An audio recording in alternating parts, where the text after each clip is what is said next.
السلام علیکم ورحمۃ اللہ وبرکاتہ۔ اعوذ باللہ من الشیطان الرجیم، بسم اللہ الرحمن الرحیم۔ رب زدنی علما۔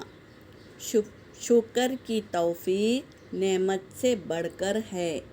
حدیث پاک کا مفہوم ہے، حضور نبی کریم صلی اللہ علیہ وسلم نے فرمایا، جب اللہ رب العزت بندے کو کوئی نعمت عطا فرماتا ہے اور وہ بندہ اس نعمت کے ملنے پر الحمدللہ کہتا ہے تو بندے نے شکر ادا کیا، وہ اسے ملنے والی نعمت سے افضل ہوتا ہے۔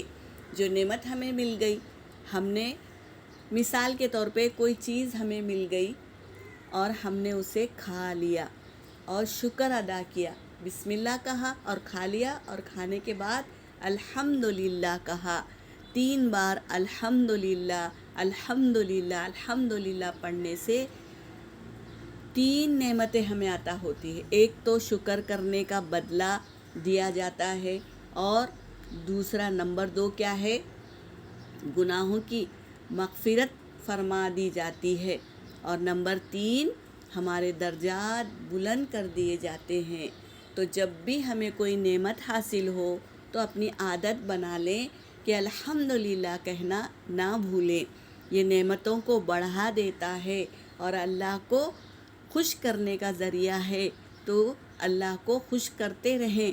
ہم اللہ کو راضی کرنے کی جستجو میں رہیں گے اور اللہ کا شکر ادا کریں گے تو اللہ ہماری نعمتوں کو بڑھا دیں گے انشاءاللہ۔ یہاں پر میرا سبق ہو گیا۔ وآخر دعوانا ان الحمدللہ رب العالمین۔